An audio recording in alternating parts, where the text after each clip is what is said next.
We got our big names, we got our big hopes. We have Cure and Bjorn for the Terrans. We got RagnaroK and Dark for the Zergs. And we have Classic and Hero for the Protoss. And Creator as well for the Protoss. There we go. Those are the big names, the big names. Of course, there are other pro players involved as well. But the ones that I mentioned are the favorites coming into this. And we'll see how this does all turn out. Because spawning in the top left-hand corner of Gress Farm, we have one of the best Protoss in all of South Korea. Representing Twisted Minds, it is Classic.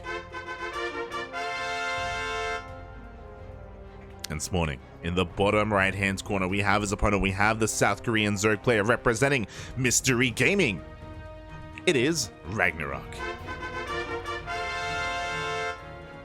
We didn't get to cast him, but a shout out to Future, because Future, he may have also been eliminated in the first round, but he took a game off of Classic, and that is really impressive stuff. We were able to cast Future last week in the KSL. I highly recommend checking out the VODs if you're interested. For those wondering, Future is one of the many North Americans that are currently living in Korea right now, and he was looking damn impressive. We casted Future versus Dark, and he took a game off of Dark. He took game one off of Dark, which was crazy, in their best of 3. And likewise, this week he takes a game off of Classic. So Future has been improving. Of course, still hasn't been able to take a big series off of these big names, but taking maps, taking games is still very impressive. So Future is someone to keep your eye on. Keep an eye on his performance, on his results over the next couple of months to see how much he improves and how well he is able to perform, especially leading into DreamHack or into ESL Masters Winter, which is going to be in a couple of months. So definitely keep an eye on Future. Meanwhile, we have our series here before us, and Classic is going to be the defending finalist. I believe it was Hero versus Classic. Oh, actually, never mind. Classic was the... No, yeah, that's it. Classic was the finalist in the most recent KSL. He was in the finals against Dark for KSL. Fun fact, Classic was also in the finals of ESL Masters Asia 181 against Hero. So back-to-back finals here from Classic. Unfortunately, he hasn't been able to win those weeklies, but he did make it to the finals, so he is one of the favorites. Classic is definitely one of the favorites to go the distance, to go all the way to the grand finals. Can RagnaroK stop him? I do think that a lot of people sleep on RagnaroK. I do think they kind of overlook his GSL finals run, for example, and I don't blame them. The GSL finals of RagnaroK versus Maru was brutal. Let's be real, it was a little bit of a stomp. And I definitely felt bad for RagnaroK after that. And I think because of that performance, a lot of people are like, oh, he's like a one-hit wonder sort of thing. And I mean, obviously, I wouldn't say that RagnaroK is the most consistent player. I wouldn't say that at all. But his peaks are quite high, and he can always, go toe-to-toe with the best of them. He can always, quote-unquote, cause upsets as well. I would say that RagnaroK is one of the more dangerous players in Korea, or dangerous players, period. I would say RagnaroK is kind of cut from the same cloth as Gumiho, for example. Gumiho is another one who recently had a finals run where he made it all the way to the grand finals of ESL Masters Summer, for example. And I do think Gumiho is a pretty apt comparison to RagnaroK when it comes to his race, at least. Where Gumiho is also a really aggressive player. He's a really unorthodox player. He can be really difficult to read in a similar way to RagnaroK. Again, they're two players that kind of thrive in the chaos, less so on the standard meta style of play. And as a result, they can have their moments. They can definitely have their moments. Oh boy. We'll see how this does all turn out here in the quarterfinals. As we do have Classic going for a Stargate Opener. The first Oracle dives across the map and gets 2 drone kills already. The Queens were not in position. They were split up between the main base and the third, so yeah, RagnaroK just not having a good read of where the Oracles were headed. Behind this, it is going to be double Oracle into a faster Forge and Twilight Council. So a very efficient move here from Classic. It does mean he has, or it's a little bit risky because he has very little to defend. He doesn't have a third Oracle on the way, so a Link counterattack would cause some chaos here at the third base, but there are no Links. Classic is getting away with skipping out on that third Oracle, and he's going to be able to dive into the main base instead. Trying to find some more damage. Oh, will almost lose that one Oracle. A lot of whole damage is dealt, but no, he keeps them both alive, is able to back off. So far, only 2 drone kills, but Classic is going to be able to, back up and regenerate those shields on these oracles. Adepts are moving out as well. Once again, leaving this third base very barren. This is very classic. Not just at his third, but typically at his fourth. Classic is usually one to delay his shield batteries and typically not leave much at home to defend. It does leave him vulnerable to run-bys and counterattacks, definitely, but more often than not, Classic has the attention span to actually react in time and minimize losses even if he has nothing in position to defend. But as you can imagine, it's a really risky way to play, and he's cutting a lot of corners. Oh, as the Adepts do shade into the third base, the Oracle's diving against. There is no Spore, and a lot of damage is being done. 10, 11 drones go down for 2 Adepts. Both Oracles barely survive. Oh my god. Classic just squeezing as much value as he can out of as few units as possible. And sure, he loses the Adepts, but the Adepts have... their time has come and gone. We don't care about Adepts anymore. It's about the Blink Stalkers. A great use of them, a great trade here for Classic. Looking at the units lost tab here, 13 drones for 3 Adepts. Damn. Behind this, Classic is already taking his 4th base. Pretty on par with the 4th base of RagnaroK as well. Shield battery finally on the way. RagnaroK, he doesn't want to take this line down. He's going to be cutting some workers here. He's got 18 more Lings in production. Just like against Estrella, RagnaroK, he is cutting workers in favor of all these Lings. And he wants to be active. He wants to try to catch this army. It looks like he will get us around. Blink isn't done. But now it finishes. Oh, it finishes just in time. That was so close. Whew. Stalkers do barely escape the grasp here of the Lings of RagnaroK.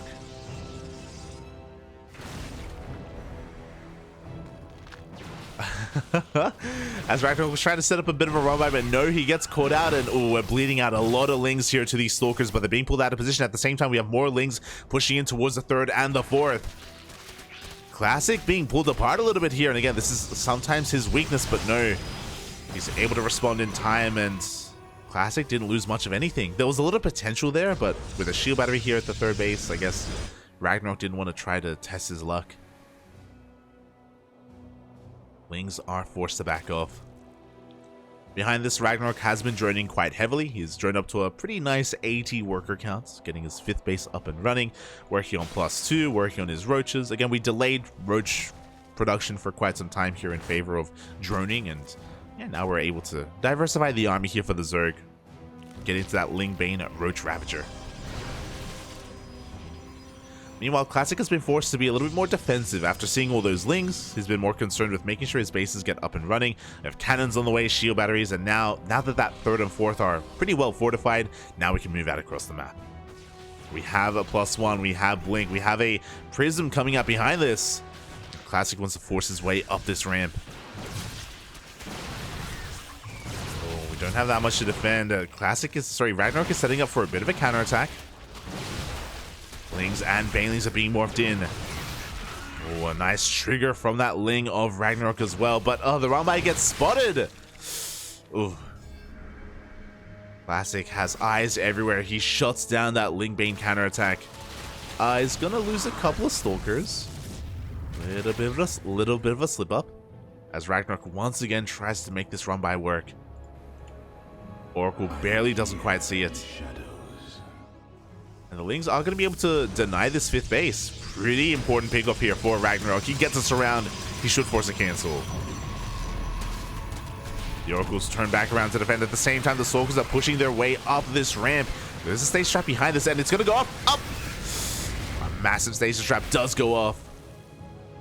God, you can see the blinks here. Only shields being lost on this army. Classic with a little bit of momentum. Bearing in mind though that the Oracles aren't here anymore. They did turn back around to defend against a Ling counterattack. They're not here to support the Stalkers. Ooh. Zelts do run into a Baneling run by. And Classic not quite attentive. He's going to be losing a lot of these Stalkers, and he made 2 Prisms. Okay. Did make 2 Warp Prisms, because why not? Just double the micro, double the Warpins. There we go. 1 Prism is going to be rallied into the main base, but no, RagnaroK is here ready and waiting with his Queens. No Spore. Spore in the back line, but the Queens will be able to fend it off nonetheless.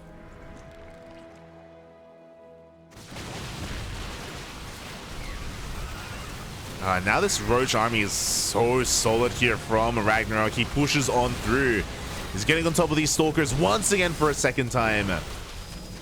And Classic is bleeding out too much. This style from Classic, it is heavily reliant on keeping your Stalkers alive. But we saw a couple of times where Classic was distracted by those run-bys, where he was bleeding out of far too many Stalkers. And with that, he has lost his momentum. The Ling Roach pushing on forward. Banelings are going to be rolling into that mineral line, or at least they're going to try to. They're trying to make their way through. Good target firing, good positioning from Classic. He does stop that from happening. But the Roaches continue to get more value. At the same time, there is a bit of a Zealot counterattack here at the third base, but the Lings do turn back around. They will clean this up. That is going to be keeping the reinforcements busy, though, and as a result, Classic is getting on top of these Roaches. Actually, a pretty good trade here, but the Lings have arrived. We get a surround on these Stalkers.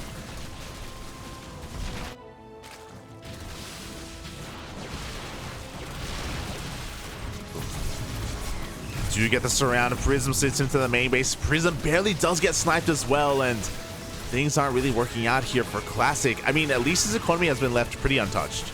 He has his 5th base. Like, his worker count is pretty damn good. Even though Classic has been losing a lot, if you give him time, he will be able to remax. He will be able to rebuild. He has a superior economy to the Zerg player, which is something you don't see too often in PvZ. As a result, the pressure is on RagnaroK. He's been trading well against the army, but he wasn't able to break the 3rd base. As a result, RagnaroK, he's not in the best position, to be honest. He keeps trying to go for these round-bys, but alas, once again, the army is here. Oof. Solid blink. He shuts down. He traps the Lings, and they all go down as well. Very good trade there for Classic. He does start to transition a little bit here. We are commencing Immortal production. At the same time, RagnaroK, he wasn't resting on his laurels either. We have a Lurker Den. We have a Hydra Den. We have a Hydra Lurker Viper on the horizon. The Hive is done. We have been teching. And with the arrival of these Lurkers, suddenly Classic's army isn't anywhere near as threatening as it once was. Depending on how many Lurkers we have. I should emphasize that. I think we only have 4. Yeah, we have 4 Lurkers. 3 of them are coming in from behind, but they are looking a little bit exposed. Revelations do land on them. Oh, but the Ling Roach is good enough here to clean up the ground army of Classic. Oh, RagnaroK completely shuts this down. At the same time, we do have a bit of a run-by here at the 3rd base once again with this Prism. Gonna be able to distract RagnaroK, force him to turn back around. But as time goes on, the Lurker count is getting larger and larger. And we need a better answer. Here we go. 2 Robos and a Bay. Looks like Classic wants to get into Disruptors, even Colossi, or both. Why not? But as he works towards these Robo units, I mean, RagnaroK already has that Hive. He has access to those Vipers.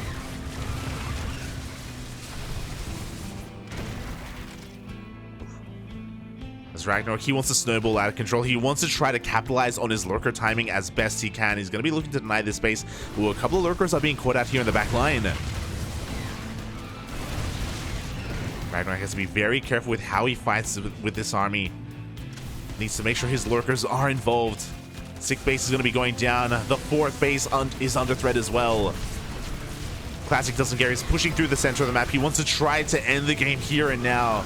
He's almost forcing himself all in. But the reinforcements, the transfuses are barely going to be enough. And we get us around. The army comes back home. Classic once again losing everything here. And RagnaroK has been popping off. He's going to be losing his Lurkers across the map, unfortunately. And the 4th base does survive, barely. But RagnaroK, he's through the worst of it. He defends against the massive push from Classic, and now Classic barely has anything left. He's actually going to be trading well with these Immortals. We're not quite pushing in with everything. We still have more Lurkers on the way. RagnaroK, he's maybe fighting a little bit prematurely here. But I understand the pressure is on him to try to break this base. Make sure he doesn't allow Classic back into this. Disruptors have arrived. Can we split? Up. Good connection on one of those lurkers. The other doesn't quite find anything, as the lurkers do push forward. Fourth base goes down. At the same time, we do have a Zealot run by, or a Zealot drop once again, moving out across the map, trying to force RagnaroK to back off, and it looks like he will. Yeah, it looks like he's gonna have to respect this, but no, we have plenty of Lings back at home to defend. Hydras as well. And there are those Vipers that we were talking about. We have 4 Vipers in production. With the arrival of the Vipers, the Disruptors just aren't going to be enough. To be fair, we are making 3 Disruptors at a time, so we're going to have we already have a lot. We have 6 Disruptors, we're about to have 9. My god. So Classic, he's doing well rebuilding and remaxing. Unfortunately, his army is like very high tech, and he doesn't have a lot to support these Disruptors. I do feel like RagnaroK still has a pretty damn good lead. Classic though, he's not going down without a fight. He wants to try to bring this back. Spire on the way. Vipers just sucking down some of those buildings, gathering that energy. RagnaroK is looking to bring this all together. And it's all going to come down to the Purification Novas. And here we go. The first Nova goes off. Zones away the army. That's the first of 9. Sorry, first of 11.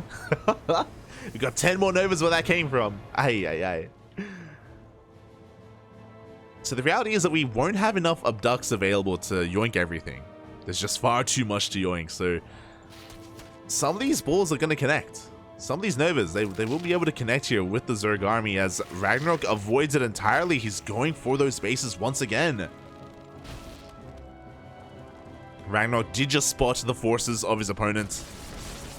Lurker run by just, yeah, gonna be forcing Classic all in. He's not turning back around. He does have a recall, but he's committing.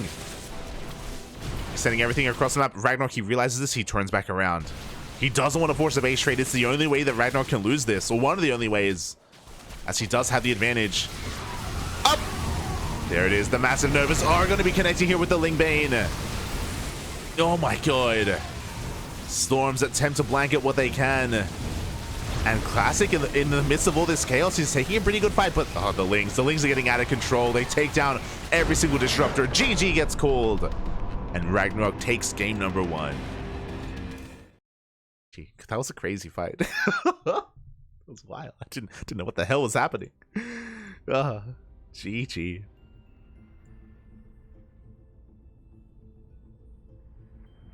Man, RagnaroK, he's popping off tonight. Estrella warmed him up, and taking game 1 against Classic is really impressive.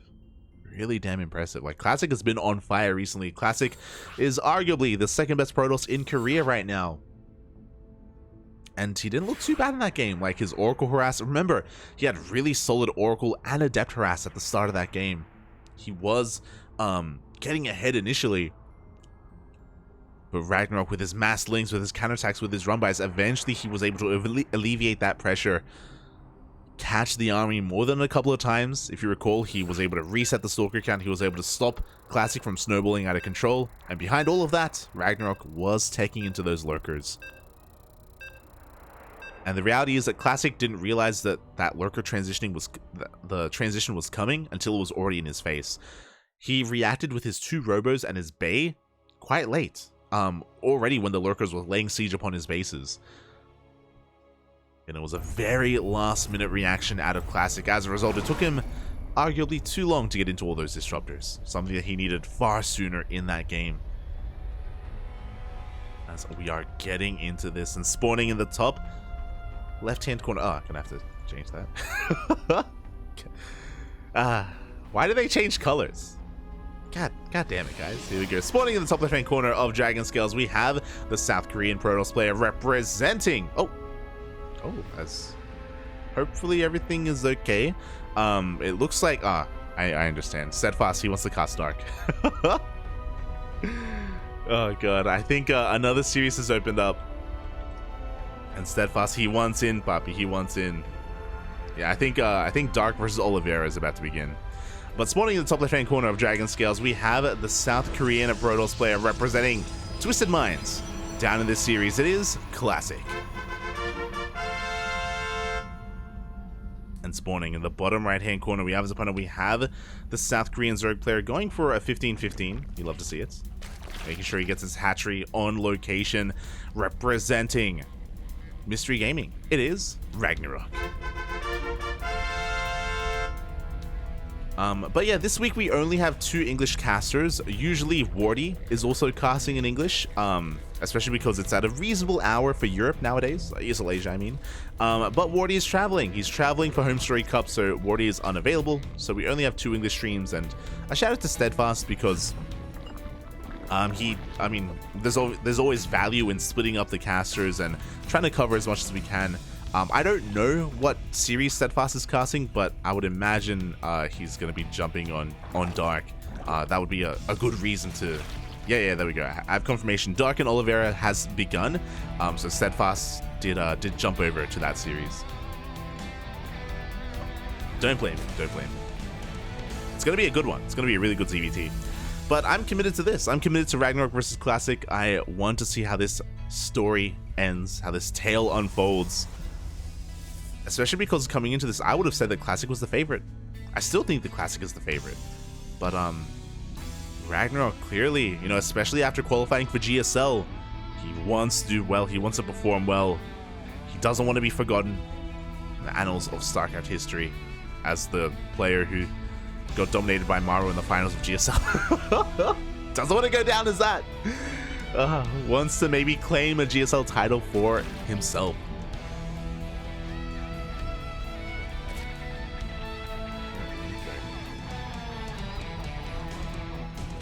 As our openers are pretty standard. Once again, RagnaroK did go for a 15-15. With this, he's going to be able to get his natural base as his natural. Get the natural as well as, get his spawning pool up and running a little bit earlier as well. With this, he should have a more secure defense. In saying that, if you remember, in Game 1, RagnaroK also was able to throw down that 15 hatch and get his bases, where they should be. But he still lost 13 drones. If you remember, RagnaroK, he lost 13 workers to 3 adepts of Classic. It was crazy how much damage Classic was able to do in the early game of Game 1. So RagnaroK has to be that much more attentive, has to be that much more careful, respecting his opponent. Spores are on the way. Oh, a little bit of a supply block here from Classic. A little bit uncharacteristic. It is going to delay that second Oracle by a couple of seconds. Every second does count here in StarCraft at the highest level of play. First Oracle does make it across the map. Going to be sharking around looking for a mineral line. And for the time being, he is unable to find any damage, but that's okay because we do have that second Oracle on the way. Behind this, looks like we're going to be cutting at 2 Oracles and going straight into that Twilight Council and that Forge. So a much faster tech transition. We're not going to be wasting any gas on that third Oracle. As the Queens are trying to keep up here with the movements of Classic. Oh, no Spore the third.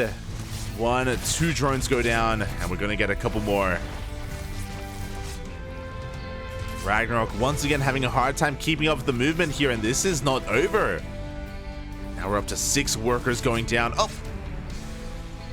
Bit of an unfortunate A move there on that Evo chamber. It does mean that a little bit more damage is dealt. At the same time, Lings, they do go for a counterattack. The Adepts are looking quite exposed, and we can get both of them. I mentioned this in Game 1, how Classic is usually very, he cuts a lot of corners in the early game, and as a result, this third base is typically very vulnerable just because he avoids the third Oracle, he avoids Warpins of Adepts. And RagnaroK, he abuses that. He recognizes that weakness after Game 1.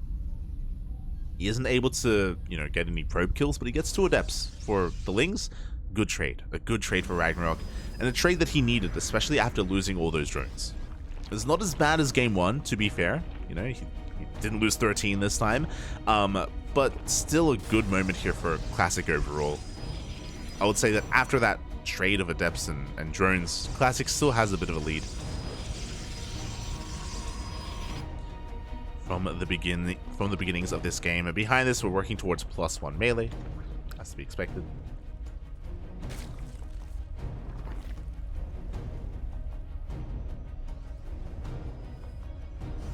And Classic is just Yeah, securing his bases as we speak. We're working towards our Robo second Forge. I was about to say that if you recall, Classic did delay his Robo last game quite a bit, and we are going for a very different strategy. We're going for a very tech-heavy style of Protoss.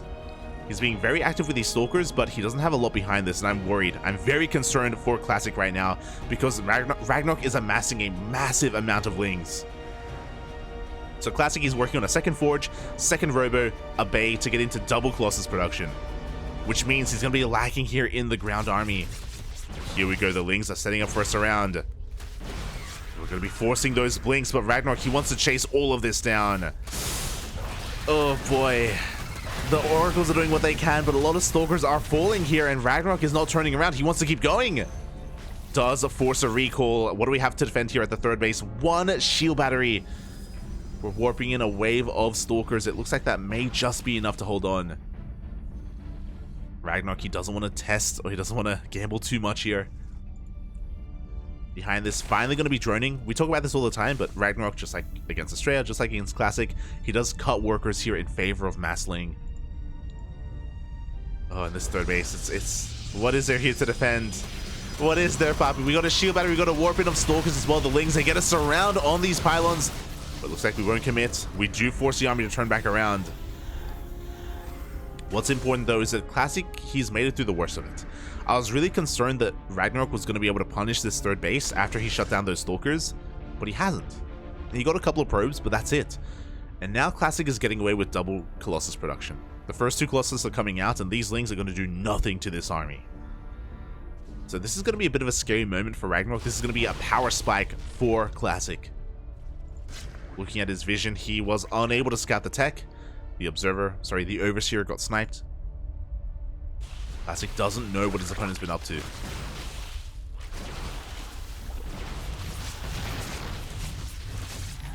A couple of Overlords are going to be sniped out here across the map. Oracle's doing what they can just to be annoying. Maybe getting a couple of drones here or there.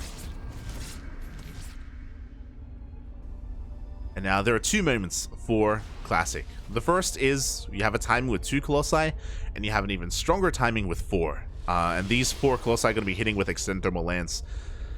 Oh boy, this is going to be a really scary moment here for RagnaroK, especially considering that he, again, I don't think he's been able to really figure this out. He hasn't seen the Colossus yet, if I'm not mistaken. He's still working on Lingbane Road Ravager, which is still a good army composition. Here we go, the Lings, they do move in. The Colossus had been revealed. They're looking a little bit exposed, but they are getting in position here to actually defend or take this 4th base. So as Classic takes a 4th, he pushes out with his army. And again, it's going to be a hefty army. Up the Colossus! But 2 of them are being caught out by the Lings, and this is a massive pick off for RagnaroK. 1, 2 Colossus go down. Oh my god! No shot. No way! 1 Colossus goes down for so many Lings. That was 58 Lings for 1 Colossus. The other survives on 3 HP. 3! Now RagnaroK's in a lot of trouble. He's in a lot of trouble. That was a lot of Lings just thrown away. Colossi pushing out, and I think RagnaroK has to give up the space. He's going to try to engage. He's going to try to push in. Drones are falling. Yeah, there we go. It has to be given up. Has to be evacuated. Yeah, with the pre-split as well, RagnaroK, he cannot contest against this. Classic recognizes that he's going to be able to snipe whatever Overlords he can as well. Looking to supply block Classic. Sorry, RagnaroK. God. Looking to supply block RagnaroK. As he goes for a bit of a counterattack, does force a cancel on the 4th base of Classic. But we blink up into the main, and that's a heavy supply block for our Zerg player. Stasis traps are being thrown down. Nice piles. They do force a cancel on them. But I do think that this may just be too much Protoss. The Banelings are rolling on in, or at least they're trying to. They will find some good connections on the Colossi, but 2 of them still remain. Looks like RagnaroK is barely going to be able to clean this up. A very patient play out of RagnaroK to wait for his opponent to push onto creep. He does clean this up, and there was no 4th base behind it. Classic, stuck on 3 bases. RagnaroK, he's doing it again.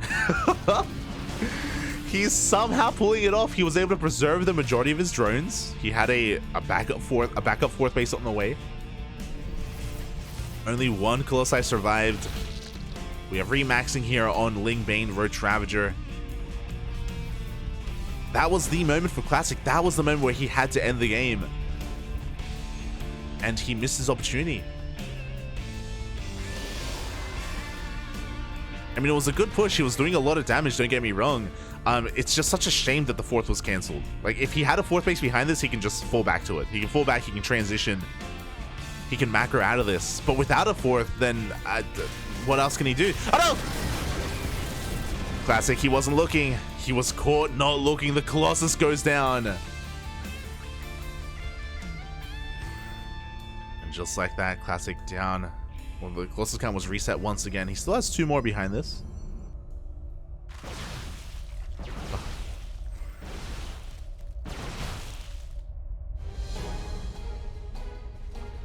And honestly, RagnaroK, he just has to defend.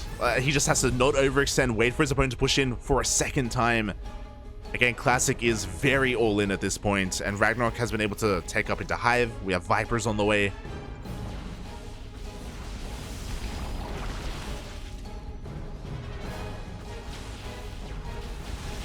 He is getting ready for the second wave, for the final push of Classic. The second push is going to be that much weaker, only 2 Colossi. He does have a lot of sentries for force fields, to be fair. So with Miracle Force Fields, he can make some magic happen. He can cut up the army and take a very efficient fight. There he goes. Force Fields are thrown down, forcing RagnaroK back once again. Vipers still need a little bit more energy as Classic forces his way into the natural base, but we have the Yoink. The Colossi go down, only Stalkers remain. And Stalkers on their own are not going to be enough. The Banelings, they crash on in. And RagnaroK cleans this up. The Stalkers are doing what they can. They're blinking their hearts out. But it's not enough. GG gets called, and RagnaroK will take the series 2-0. GG. Oh my god. GG, very well played there by RagnaroK. Again, all he had to do was hold on, and just because Classic was all in. Again, no other base behind this. There wasn't an economy to kind of support any kind of transition. It was all or nothing for Classic, and he almost did it. He did break a base, but he couldn't push into the natural.